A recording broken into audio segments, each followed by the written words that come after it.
Lods, merienda muna tayo, Lods. Wala eh. Walang wala. Sabihin mo na Sa merienda pa Star. kami. Merienda muna kami. Pampalakas namin dahil kasi gumuo. Pinoy, tara. Merienda muna tayo. Paano tayo lalakas yan kung hindi tayo magmimerienda? Putrakis niyan.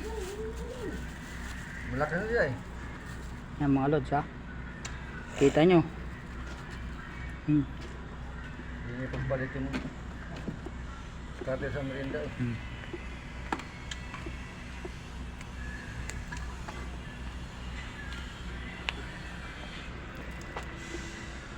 Wala nga lang panulak.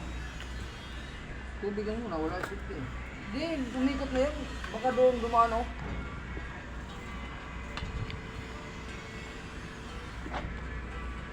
Sabi niya eh, awalan niya eh, puro utan dito, doon na sa Strasbo.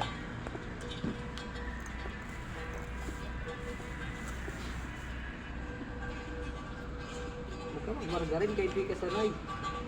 Sumubok nga ako eh. Sumukan ko ya. Margarin, sumukan ko lang kaya.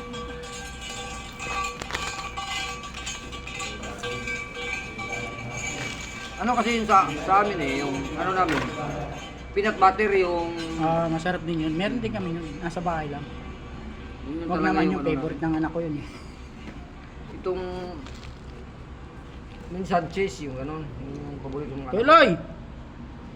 Cobra Kuya Eloy! Hindi margarine cheese. Eh wala eh. Wala nga si ano, ito tinapay muna. Hindi, maglibre sana siya, wala si Septe eh.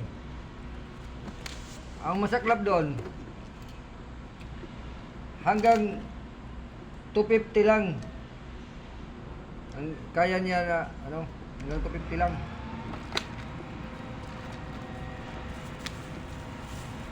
O hindi, 150 ha? Alas 2.50 lang, pag wala pa si Septe, Wala wala na. kain. Daldal ka ng daldal, kumain ka ng kumain. Hindi, kaya naman. Basta kami ni Binondo. Napansinan. Yung pansinan, kain kami ng kain, bahala ka. Ayaw naman ni Kuya Luloy. Hindi nga kakain nyo, ano tinapay. Diba? Huwag kang magalit, pinaubos ko yung Star Margarine natin. Kasi hindi naman kayo lumalaki.